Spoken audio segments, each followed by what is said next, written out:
What's up, guys? Welcome back again to my YouTube channel. This is Orbs again. And yes, today we're gonna do another reaction video sa The Clash performance. And yes, this is about Jong. And I'm so excited about this, guys, kasi Tagalog naman yung kakantahin niya, no? And still, emotional song. And hindi na ako mapaghintay panoorin to. And yeah, wag na natin patagalin. But guys, sa mga bago lang sa channel ko, please don't forget to subscribe, and hit the bell notification para ma-notify ka sa mga susunod pa nating mga videos. So yeah, without further ado, panoorin na natin to. Excited na ako dito, guys. And I promise you, guys, sabi ko sa inyo, susubaybayan natin si Jong and the other contenders na ginawa natin ng content. Okay? So let's go, panoorin na natin to. Oh, by the way, guys, this is episode 9 of The Clash and Jong's still there and still fighting, kaya sobrang exciting to. Excited ako sa mga mangyayari.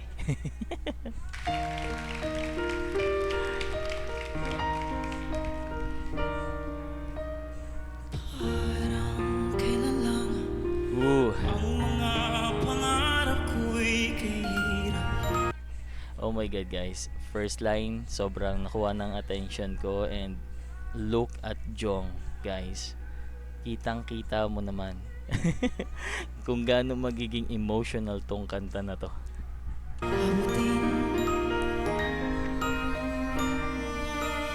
Dahil sa inyo, napunta ako sa aking nais marating.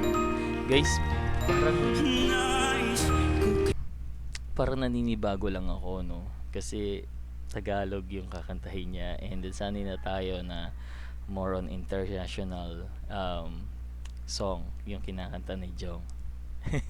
This is new for me. kayong pasalamatan kahit man lang isang awitin. Dahil tanda at lilipas rin ako. Yay!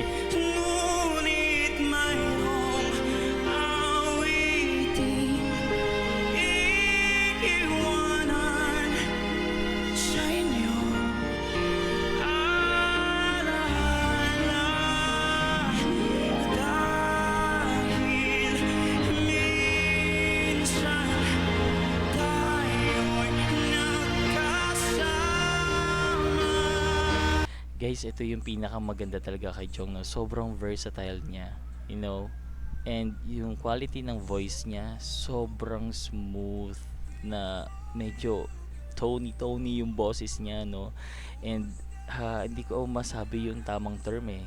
Pero napakaganda. And alam mo yun, ramdam na ramdam mo sa pagkanta niya yung emotion.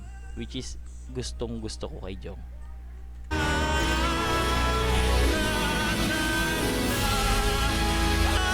At lilipas din ako, ngunit mayroong awiting iiwanan sa inyo.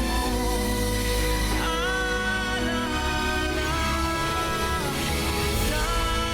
dahil minsan tayo'y nagkasama.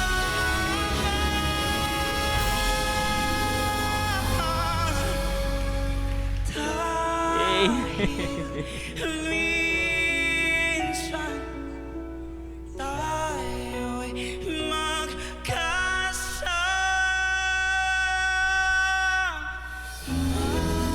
Hey, nice ending, nice ending.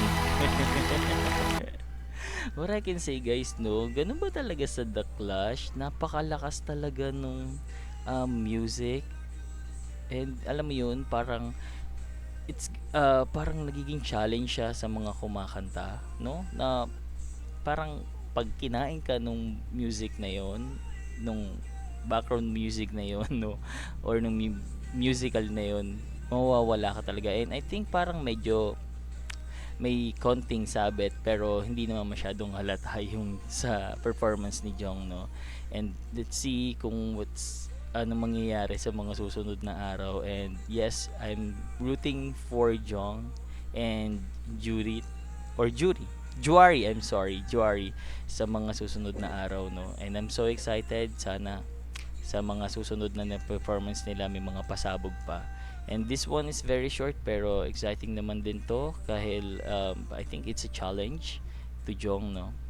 Alright, and today guys, I think that's it for today. And yeah, salamat ng marami sa pagsama sa akin.